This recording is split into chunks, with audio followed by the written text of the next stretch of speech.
اور آپ کو پتہ ہی ہوگا کہ ایک ہیپی کسٹمر خود آپ کی کمپنی کی مارکیٹنگ کرتا ہے۔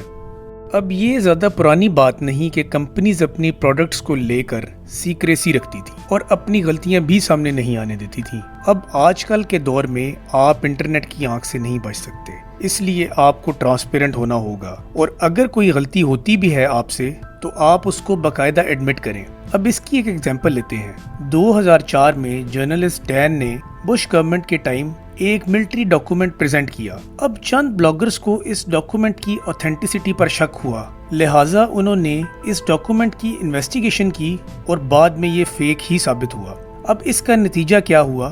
ڈین کو باقاعدہ لیگل چارجز کا سامنا کرنا پڑا اور ان کو باقاعدہ سزا ہوئی۔ اب ڈین کی مثال کی طرح اور بھی کافی مثالیں ملتی ہیں جس میں لوگوں نے فیک ڈیٹا پریزنٹ کیا اور فیک ڈیٹا پریزنٹ کرنے کی وجہ سے ان کو باقاعدہ لیگل چارجز کا سامنا کرنا پڑا۔ اب ہمیں یہاں پر ایک بات سمجھ میں آتی ہے کہ آپ کو غلط انفارمیشن کو بالکل نہیں پھیلانا چاہیے۔ اگر کسی کمپنی سے کوئی غلطی ہوتی بھی ہے تو اس کو اس غلطی کو باقاعدہ اوپنلی ایڈمٹ کرنا ہوگا۔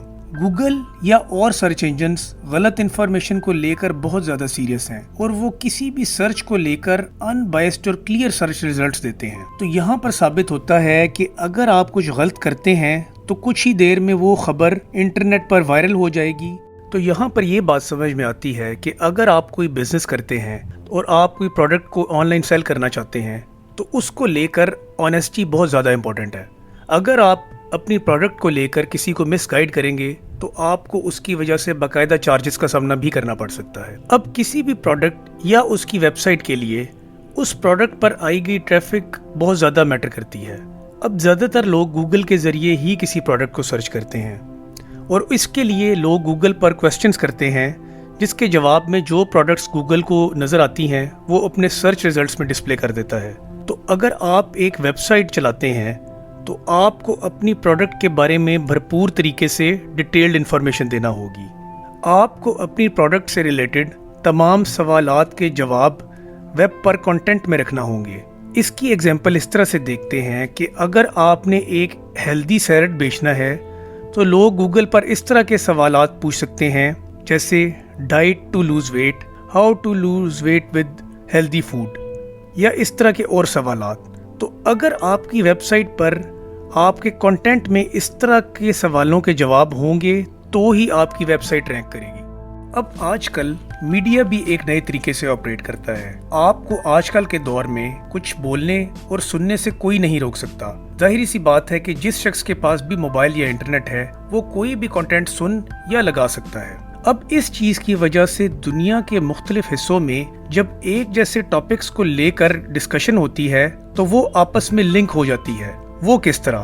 گوگل اس طرح کرتا ہے کہ وہ جب بھی کسی ایک ٹاپک کو دیکھتا ہے کہ اس پر ملٹیپل جگہوں پہ ڈسکشن ہو رہی ہے تو وہ اس ڈسکشن کو آپس میں لنک کر دیتا ہے اور اس ایک ٹاپک پر تمام کولیکٹیو انفارمیشن لوگوں کے سامنے آ جاتی ہے جب بھی وہ اس کو گوگل کے اوپر سرچ کرے۔ اب آج سے پہلے انفارمیشن دنیا میں کسی بھی جگہ اتنی آرگنائز طریقے سے نہیں تھی۔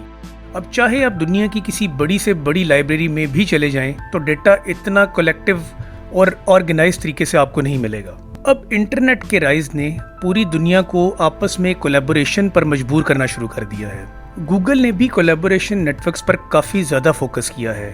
کولیبوریشن نیٹ ورک ایک ایسا نیٹ ورک ہے جس میں ہر کوئی اپنے حصے کا کام کنٹریبیوٹ کرتا ہے اور لارجر پکچر میں اس نیٹ ورک کو سب کولیبوریٹرز کا کافی فائدہ ہوتا ہے اور اس کے ساتھ ساتھ کولیبوریٹرز کو بھی نیٹ ورک کا بہت فائدہ ہوتا ہے۔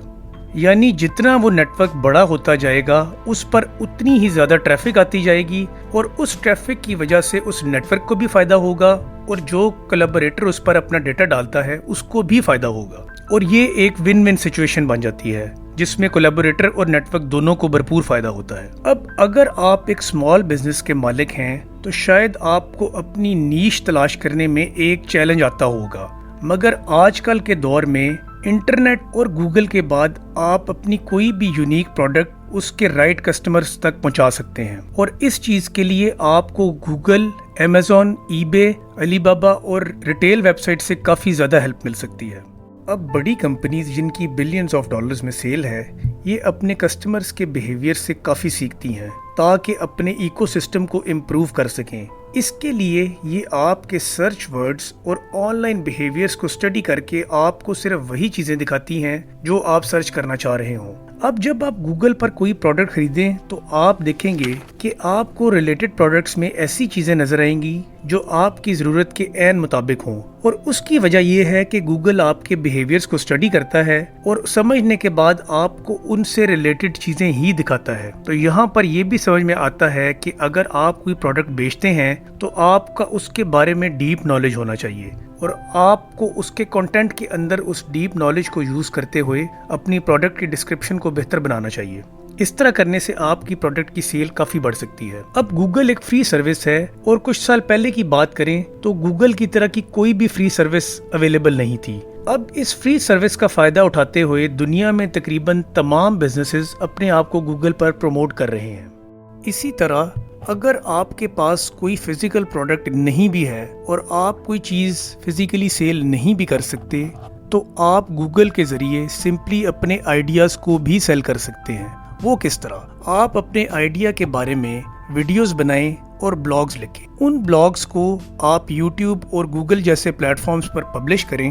اب جب یہ ویڈیوز لوگ دیکھیں گے تو اس کی وجہ سے آپ کو کافی ٹریفک آئے گی۔ آپ سمپلی یہ کریں کہ اپنی یوٹیوب ویڈیوز اور گوگل بلاگز وغیرہ کے اوپر ایڈز لگا کر آنے والی ٹریفک کے ذریعے پیسے بھی کما سکتے ہیں۔